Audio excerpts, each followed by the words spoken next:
বৃহৎ ভয়ানক এক পৰিৱেশ সৃষ্টি হৈছিল সেই সময়ত যি সময়ত চাৰিজনীয়া এক ডকাইতৰ দলে প্ৰৱেশ কৰে এজন ৰিটায়াৰ্ড জৰ্জৰ ঘৰত এনেধৰণে প্ৰৱেশ কৰে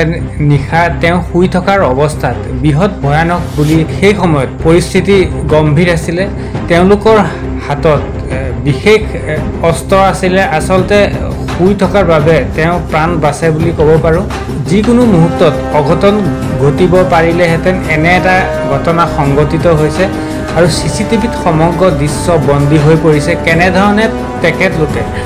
লুণ্ঠন চলালে এই ডকাইতৰ দলটোৱে চাৰিজনীয়া ডকাইতৰ দলটোৱে কেনেধৰণে লুণ্ঠন চলাই আছে 20 মিনিটলৈকে এলাৰ্ম বাজি থকা পিছতো সাৰ পোৱা নাছিল লোকজন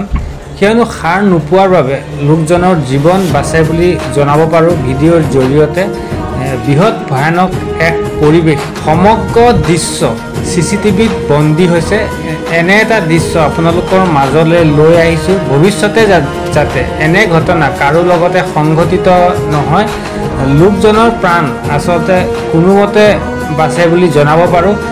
সব ভিডিঅ'টো সব কেনে পৰিৱেশ সৃষ্টি হৈছিল সেই সময়ত আসলতে প্ৰাণ বাচে লোকজনৰ শুই থকাৰ বাবে আসলতে তেওঁ প্ৰাণ বাচে বুলি জনাব পাৰো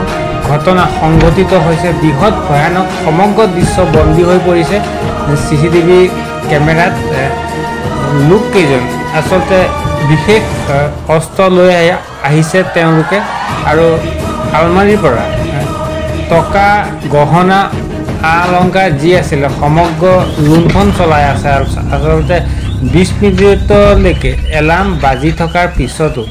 লোকজন সাৰ পোৱা নাই কিয়নো সাৰ নোপোৱাৰ বাবে হয়তো তেওঁ প্ৰাণ বাচে বুলি জনাব পাৰো ভিডিঅ'টো ভালদৰে চাওক কেনেধৰণে কেনেকুৱা এটা পৰিৱেশ সৃষ্টি হৈছে চিন্তা কৰক এনে ঘটনা যাতে কাৰো লগত নহওক তাৰে কল্পনা কৰিব পাৰি বৃহৎ ভয়ানক দৃশ্য নিশা প্ৰৱেশ কৰে চাৰিজনীয়া এক ডকাইতৰ দলে সেই সময়ত লোকজন শুই আছিলে শুই থকাৰ বাবে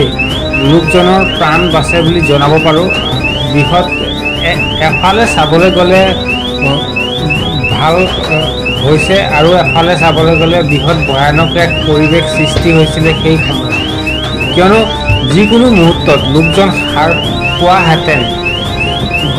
পৰিস্থিতি আৰু ভয়ানক হৈ পৰিলেহেঁতেন এনে পৰিৱেশ সৃষ্টি হৈছিলে নিশা সৃষ্টি হৈছিলে সেই সময়ৰ দৃশ্য আপোনালোকৰ কাষলৈ লৈ আহিছোঁ কেনেধৰণে চব 20 মিনিটলৈকে এলাৰ্ম বাজি আছে তথাপিও লোকজন সাৰ পোৱা নাই আচলতে ৰাখে হৰি মাৰে কোনে বুলি কথাষাৰ আছে যে তেওঁৰ লগতো তাকেই হ'ল বুলি জনাব পাৰোঁ সমগ্ৰ লুণ্ঠন চলাই ডকাইত কেইজন আসলতে ওলাই গুচি যায় তেনেস্থলতো লোকজন সাৰ নাপায় আসলতে সাৰ নোপোৱাৰ বাবে তেওঁ প্ৰাণ বাচে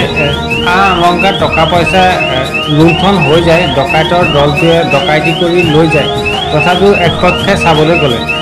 লোকজনৰ প্ৰাণ বাচে তেওঁ সাৰ নোপোৱাৰ বাবে তেওঁ প্ৰাণ বাচে সমগ্ৰ দৃশ্যসমূহ কেমেৰাত বন্দী হৈছে আৰু আৰক্ষীয়ে তদন্ত কৰি সমগ্ৰ লোককেইজনক